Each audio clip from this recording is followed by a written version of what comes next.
Good evening students. मैं रोहित धीमान, आप देख रहे हैं इजी कोचिंग सेंटर्स।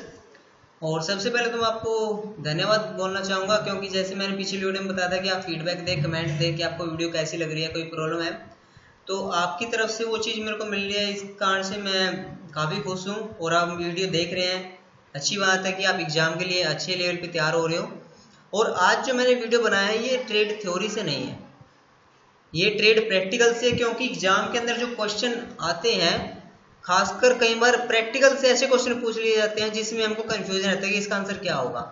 इस कारण से मैंने आज इस वीडियो को इतना इफेक्टिव बनाया कि इसके अंदर प्रैक्टिकल के ज़्यादा क्वेश्चन इनपुट किए हैं, ताकि आपको एग्जाम के अंदर ऐसा ना सोचना पड़े कि इसका आंसर क्या होगा। और मैं आशा करता हूँ आप ये वीडियो लास्ट तक देखेंगे ताकि आपको एग्जाम के अंदर कोई प्रॉब्लम ना आए। तो स्टार्ट करते हैं आज की हमारी नेक्स्ट वीडियो, जिसका टॉपिक है most important MCQ solved R&AC trade part 3। हमारा फर्स्ट क्वेश्चन है, flares are made of angle 30 degree, B option है 45 डिग्री, सी ऑप्शन है 60 डिग्री एंड डी 90 डिग्री। जो हम फ्लेयर बनाते हैं, हम फ्लेयरिंग टूल की सहायता से फ्लेयर बनाते हैं, वो कितने डिग्री का कोण के ऊपर बनते हैं? 30 डिग्री के ऊपर, 45, 60 या 90। तो जो हमारा फ्लेयर बनता है हमेशा फ्लेयरिंग टूल की सहायता से, flaring yoke and flaring block, हमेशा 45 डिग्री इसका एंगल रहेगा। जो हमारा फ्लेयर होगा वो 45 डिग्री रहेगा। तो इसका जो आंसर है, आंसर बी रहेगा। Answer B, right answer 45 degree. आगे क्वेश्चन नंबर सेकंड है, the Bourdon tube is A made of brass, B copper, C aluminium and D steel. जो हमारी बर्डन ट्यूब होती है वो किस धातु की बनी होती है? Brass, B copper, C aluminium और डी स्टील की। तो हमारी जो बर्डन ट्यूब होती है वो ब्रास की बनी होती है। तो इसका राइट आंसर है ब्रास, आंसर ए, ब्रास इसका right answer. The Bourdon tube is A made of brass. आगे चलते हैं क्वेश्चन नंबर 3 पे। When brazing, the nitrogen pressure tube is not more than, A option 100 psig, B option है 50 psig, C option है 10 psig and D option है 6 psig। इसका meaning है कि जब हम ब्रेजिंग करेंगे तो नाइट्रोजन प्रेशर की जो ट्यूब है उसका कितना प्रेशर से ज़्यादा नहीं होना चाहिए? A 100 psig, B 50 psig, C option है 10 psig और डी 6 psig। तो इसका आंसर डी है 6 psig। When brazing the nitrogen pressure tube is not more than 6 psig। तो इसका आंसर डी है, आंसर डी 6 psig। हम नेक्स्ट क्वेश्चन में चलते हैं। Question number 4, the vacuum pump is used in refrigeration system of every unit. ये option है before test leaking, B option है before oil charging, C option है after gas charging और D option है before gas charging. ये कह रहा है कि जब हम वैक्यूम पंप का रेफ्रिजरेशन सिस्टम में यूज कब करते हैं?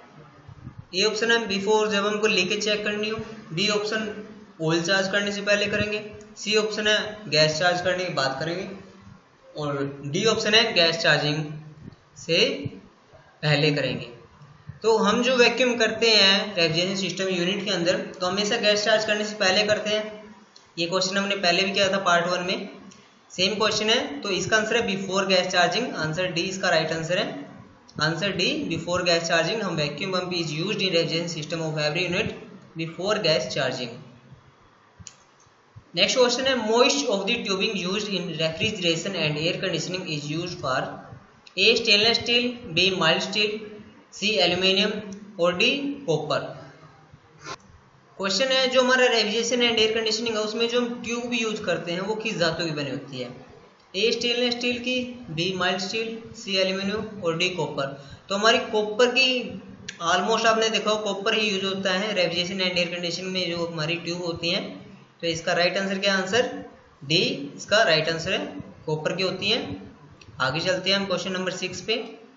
Rim and file edge of the tubing, A option after swaging, B after cleaning, C after brazing और डी आफ्टर कटिंग।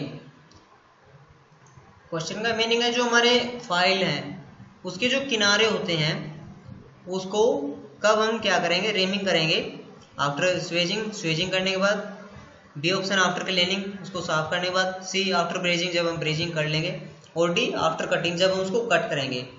तो हमेशा कट करने के बाद ही हम क्या करेंगे, रीएम करेंगे। तो इसका राइट आंसर क्या है, आंसर डी आफ्टर कटिंग। आगे क्वेश्चन नंबर 7 है, pinching is carried out by using a cutting plier, B hammer, C pinch off tool and D flaring tool.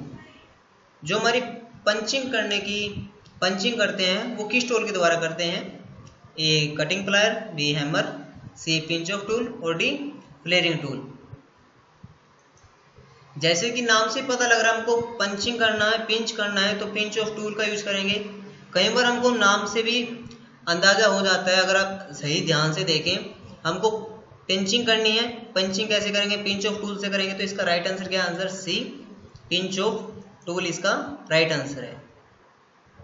आगे क्वेश्चन नंबर 8 है, after pinch off it is necessary to close the copper tubing by A soldering, B welding, C squeezing by plier and D brazing. हम punching करने के बाद जो हमारी copper tube है उसको कैसे क्लोज करेंगे, ए सोल्डरिंग के द्वारा, बी उसको वेल्डिंग करेंगे, सी स्क्वेजिंग करेंगे बाय प्लायर के साथ और डी ब्रेजिंग करेंगे। तो सीधी सी बात है, हमारा रेविजन सिस्टम है, इसके अंदर वेल्डिंग सोल्डरिंग तो होता नहीं है, क्योंकि सोल्डरिंग होता है इलेक्ट्रॉनिक्स में, वेल्डिंग होता है वेल्डर ट्रेड में, हमारी तो ब्रेजिंग होती है। तो इसका राइट आंसर क्या है, आंसर डी ब्रेजिंग करेंगे हम लास्ट में। आगे क्वेश्चन नंबर 9 है, खालिस्तान is used measuring the water या liquid flow, A anemometer, B psychrometer, C rotameter and D hydrometer. यानी कि जो वाटर या लिक्विड का फ्लो है हम किसके द्वारा मेजर करेंगे, A anemometer, C psychrometer, C rotameter and D hydrometer. तो इसका सही आंसर ऑप्शन सी रोटामीटर के द्वारा हम इसका मेजर करेंगे। आगे क्वेश्चन नंबर 10 है, डिहाइड्रेशन में डिहाइड्रेशन क्या है, ए ऑप्शन है remove the mixture, B option है remove the gases, C option है adding the moisture and D adding the gases. यानी कि जो हमारा डिहाइड्रेशन है इसका मीनिंग क्या होता है, ए ऑप्शन है मिक्सचर को रिमूव करना, बी गैस को रिमूव करना, सी एडिंग द मॉइस्चर को मिलाना और डी ऑप्शन है गैस को ऐड करना। तो इसका राइट आंसर है A option remove the mixture. Dehydration mean remove the mixture.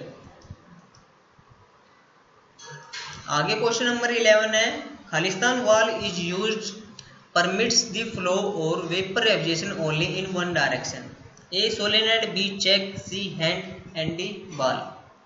Khalistan valve हमारे रेफ्रिजरेशन प्लांट में यूज होता है केवल एक ही दिशा में फ्लो करने के लिए, A solenoid, B check, C hand हाथ वाली और डी बॉल वाल। तो आपको बताना चाहूँगा जो हमारी चेक वाल होती है, चेक वाल जो होती है वो केवल एक ही डायरेक्शन में फ्लो करता है, इसमें से रेफ्रिजरेंट हमारा रिटर्न नहीं आ सकता क्योंकि इसमें एनआर भी लगी होती है, नॉन रिटर्न वाल। इस कारण से एक ही डायरेक्शन में फ्लो करता है रेफ्रिजरेंट को। तो इसका राइट आंसर है बी चेक वाल, इसका राइट आंसर है। ठीक है, आगे चलते हैं नेक्स्ट क्वेश्चन पे। क्वेश्चन नंबर 12 है, कंप्रेसर टर्मिनल चेक बाय ए एमीटर, बी वोल्टमीटर, सी मल्टीमीटर, डी थर्मोमीटर। बहुत बार क्वेश्चन पूछा जाता है, बहुत ही सिंपल क्वेश्चन है। जो हमारे कंप्रेसर के टर्मिनल होते हैं वो हम किसके द्वारा चेक करते हैं, एमीटर के द्वारा, वोल्टमीटर द्वारा, मल्टीमीटर द्वारा, थर्मोमीटर के द्वारा। तो इसका आंसर मल्टीमीटर है, इसके द्वारा हम कंप्रेसर के टर्मिनल चेक करते हैं। ये क्वेश्चन बहुत बार पूछा जाता है एग्जाम के अंदर, तो आप इसको जरूर याद करेंगे। आंसर सी मल्टीमीटर के द्वारा कंप्रेसर टर्मिनल हम चेक करते हैं। आगे चलते हैं हम question number 13, the correct process which clean the scale of oil in evaporator is, A vacuumizing, B pressurizing, D C flushing and D charging. जब हमारे एवापोरेटर की ऑयल आ जाएगा, स्केलिंग आ जाएगी, तो उसको हम किस प्रोसेस के द्वारा रिमूव करेंगे, ए वैक्यूम करेंगे, बी प्रेशर डालेंगे उसमें, सी फ्लश करेंगे और डी चार्जिंग करेंगे। तो इसको हम फ्लश करेंगे मतलब उसमें प्रेशर देंगे और प्रेशर के साथ क्या होगा, रेफ्रिजरेंट के साथ ऑयल भी बाहर आएगा।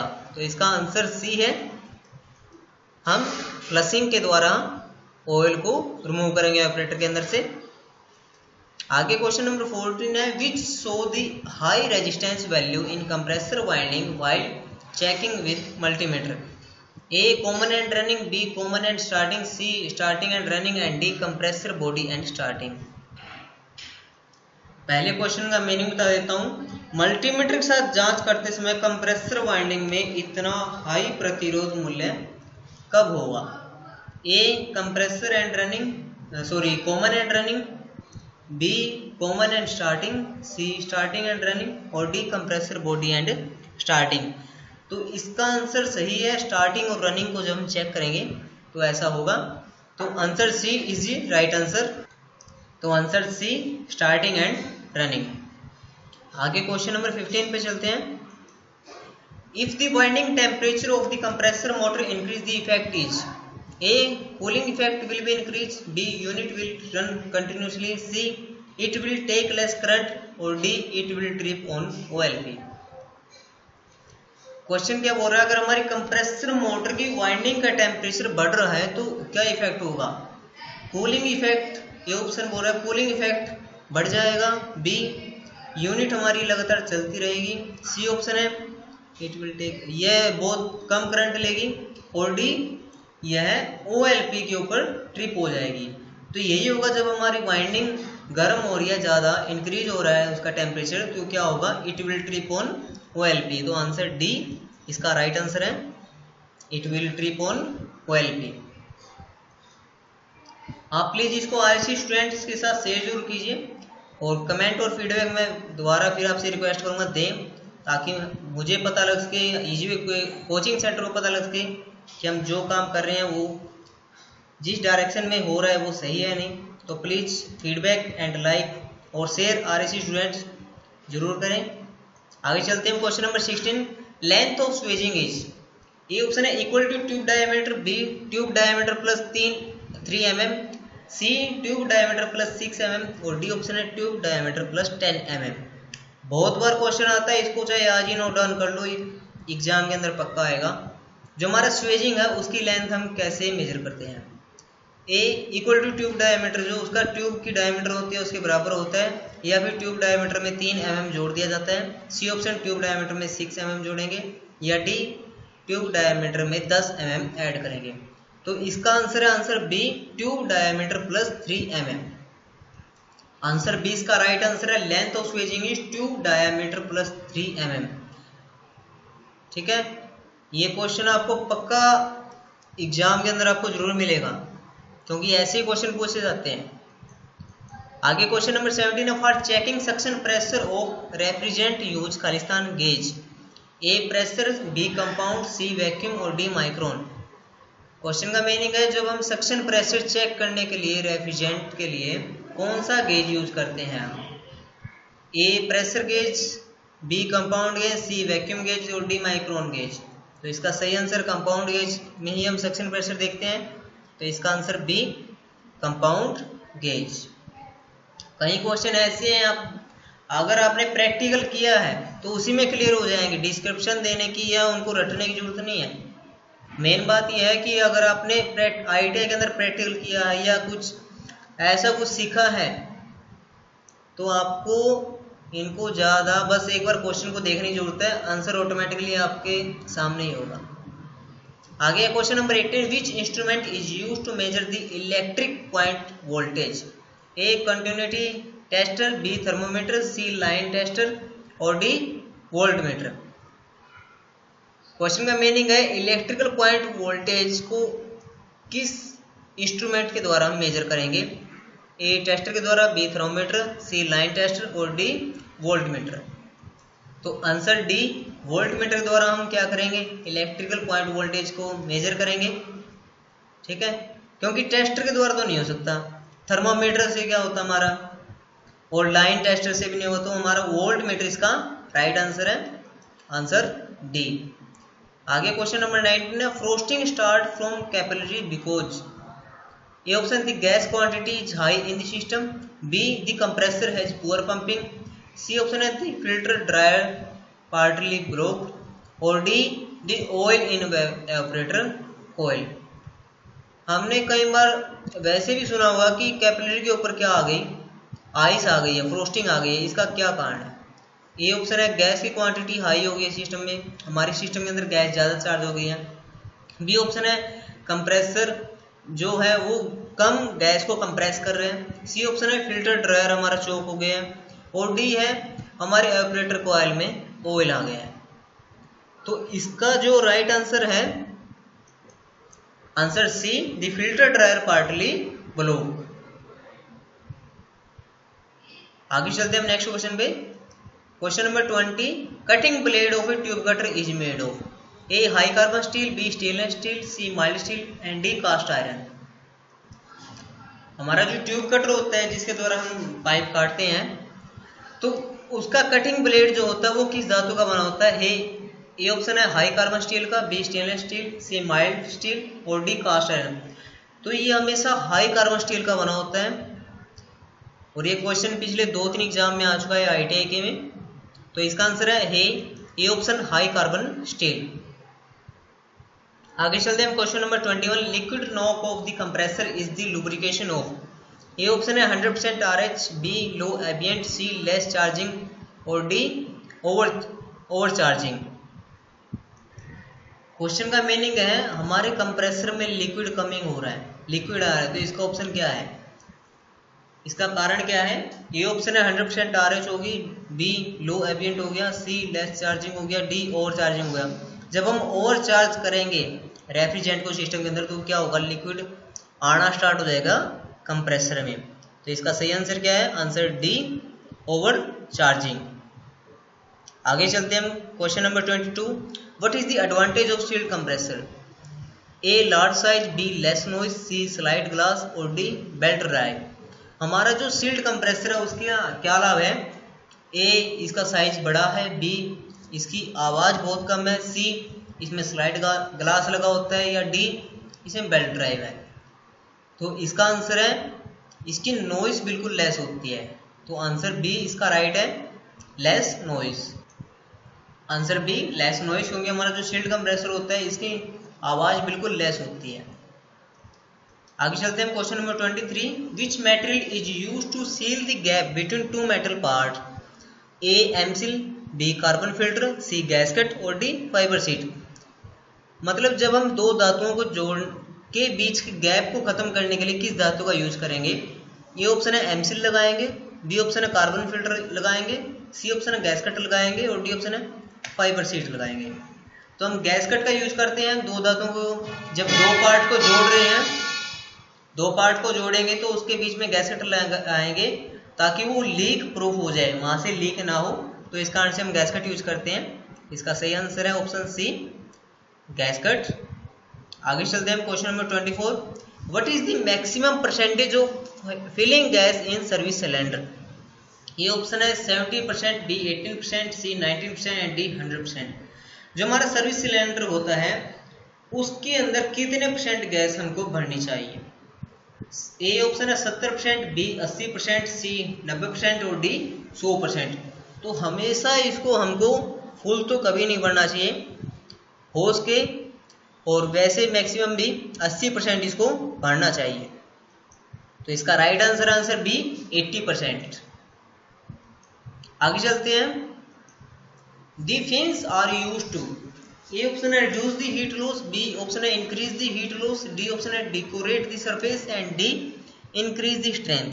जो हमारी fins है वो किस लिए यूज की जाती हैं?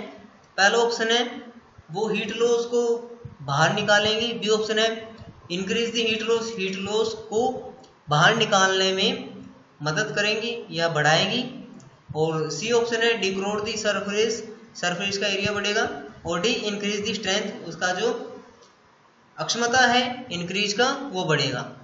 तो इसका आंसर है answer B, increase the heat loss.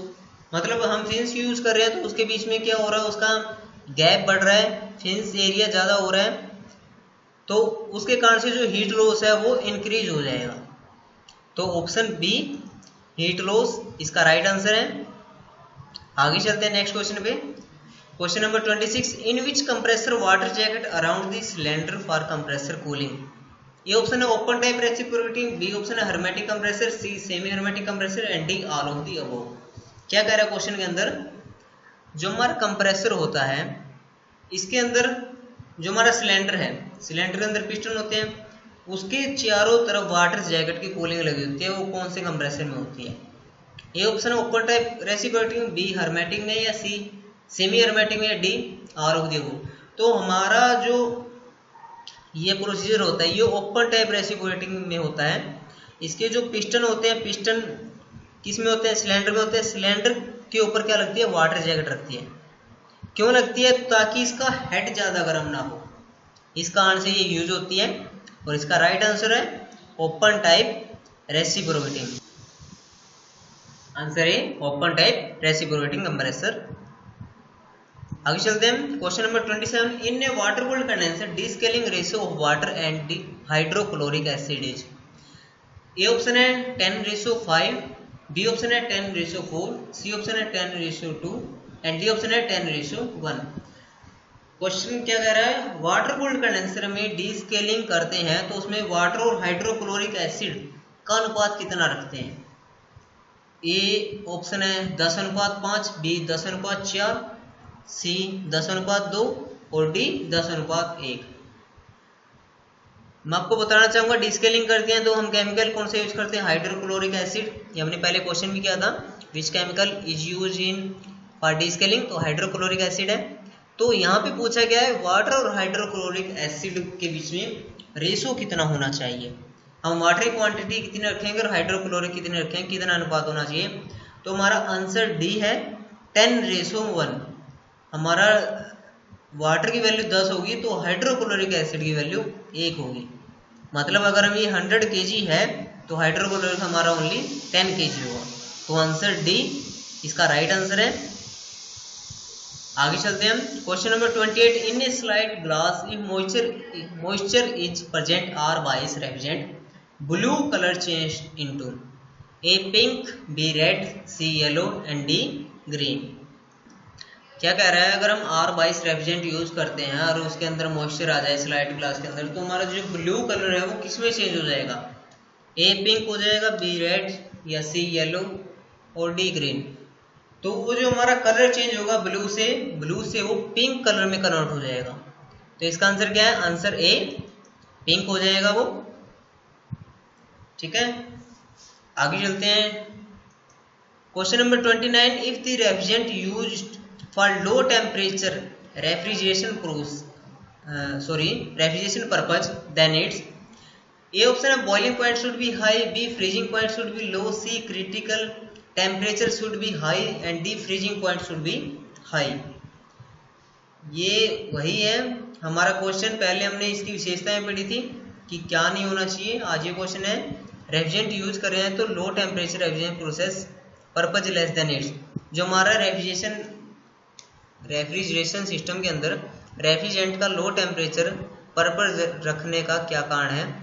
ए जो उसका बॉइलिंग पॉइंट है वो हाई होना चाहिए, बी फ्रीजिंग पॉइंट कम होना चाहिए, C critical temperature should be high, critical temperature high होना चाहिए, और D freezing point should be high, या उसका फ्रीजिंग पॉइंट हाई होना चाहिए। तो इसका आंसर है आंसर बी, जो हमारा फ्रीजिंग पॉइंट शुड बी लो। हमारा फ्रीजिंग पॉइंट जितना लो होगा उतना ही हमारा रेफ्रिजरेंट या उतना ही जल्दी हमारा टेम्परेचर रिकवर होने में मदद करेगा। तो आंसर बी इसका राइट आंसर है, फ्रीजिंग पॉइंट शुड बी लो। इन क्वेश्चनों के अंदर आपको थोड़ा डिस्क्रिप्शन कम मिलेगा क्योंकि इनके अंदर मैं सोचता हूँ कि डिस्क्रिप्शन की इतनी आवश्यकता नहीं है, और जहाँ पे मेरे को लगता है वहाँ पे मैं दे रहा हूँ, क्योंकि ये प्रैक्टिकली क्वेश्चन है और आपको डायरेक्टली याद ही करने पड़ेंगे। और नॉर्मल वे से अगर आपने काम किया है तो मैं नहीं समझता कि आपको फिर क्वेश्चन को 2 बार रीड करने के बाद आंसर को देखने की जरूरत है। ऑटोमेटिकली आपके माइंड में आ जाना चाहिए कि इसका आंसर क्या है। आगे चलते हैं question number 30। Condenser in a refrigeration system decrease A temperature only, B pressure only, C temperature and pressure, D none of these. जो हमारा कंडेंसर रेफ्रिजरेशन सिस्टम में क्या डिक्रीज करता है, ए केवल तापमान, बी प्रेशर करेगा, सी टेम्परेचर और प्रेशर दोनों करेगा, या डी नन ऑफ दीज। तो जो हमारा कंडेंसर है उसमें क्या जाता है, हमारा हाई प्रेशर हाई टेम्परेचर जाता है। लेकिन वो डिक्रीज क्या करता है, टेम्परेचर ओनली। तो हमारा राइट आंसर क्या है, ए ऑप्शन, टेम्परेचर ओनली। ठीक है, आगे चलते हैं। Question number 31, in a class A fire, A option है wood, paper and cloth, B flammable liquid, C liquefied gas और डी फ्लेमेबल। हमारी जो क्लास ए फायर है उसके अंदर क्या आता है, ए ऑप्शन है कागज लकड़ी और कपड़े, B flammable liquid, C liquefied gas LPG CNG, D flammable. तो ये जो हमारा क्वेश्चन है, class A fire, class B, class C और क्लास डी, 4 है। और 4 में से आपको हर एक क्वेश्चन पेपर आपका कोई भी क्वेश्चन हो उसके अंदर आपको पक्का मिलेगा। इसका आंसर है option A wood, paper and cloth. Answer है wood, paper and cloth in class A fire के अंदर आता है। आगे चलते हैं नेक्स्ट क्वेश्चन पे। दी ABC ड्राई पाउडर या dry chemical charge fire extinguisher can be used on, A option class A fire, B class B fire, C class C fire and D class ABC fire. Question क्या कह रहा है, हमारा ABC dry powder है हमारी आग को बुझाने के लिए, तो हम कौन सी फायर पे हम इसको यूज करेंगे। सबसे पहले आपको एक सिंपल बता देता हूँ, जिस भी सिलेंडर के ऊपर ये लिखा है ABC ड्राई पाउडर, मतलब वो A, B और C तीनों फायर में यूज होगा। और ऑप्शन में भी क्लास ए अलग लिखा है, क्लास बी फायर अलग लिखा है, क्लास सी अलग लिखा है, लेकिन डी ऑप्शन में क्लास ए, बी और सी फायर में हम इसका यूज कर सकते हैं। तो हमारा जो आंसर है वो क्या हो गया, answer D class A, B, C fire के अंदर हम इसका ABC ड्राई पाउडर का यूज कर सकते हैं या करेंगे, आप कुछ भी बोल सकते हो। आगे चलते हैं नेक्स्ट क्वेश्चन पे। खालिस्तान brush is use for descaling, ये ऑप्शन है nylon, B wire, C painting and D all of the above. Question क्या आ रहा है, खालिस्तान ब्रश हम यूज करेंगे डिस्केलिंग करने के लिए। डिस्केलिंग हम काम करते हैं कंडेंसर के अंदर करते हैं या ऑपरेटर के अंदर करते हैं, तो उस टाइम पे हमारा कौन सा ब्रश यूज करेंगे, ए नाइलॉन करेंगे, बी वायर वाला करेंगे, सी पेंटिंग ब्रश करेंगे या D all of the above करेंगे। तो हमारा जो ब्रश होगा वो नाइलॉन का बना होगा। तो हमारा जो आंसर है ऑप्शन ए है नाइलॉन। आगे चलते हैं।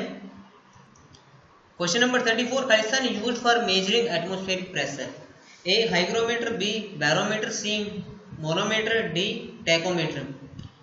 क्वेश्चन बहुत बार आता है एग्जाम के अंदर, ये आप इसको जरूर याद करें कि जो हमारा एटमॉस्फेरिक प्रेशर है उसको हम कैसे मेजर करेंगे। तो एटमॉस्फेरिक प्रेशर को मापने के लिए हम बैरोमीटर का यूज करते हैं। तो आंसर बी है इसका barometer. Barometer use for measure atmospheric pressure.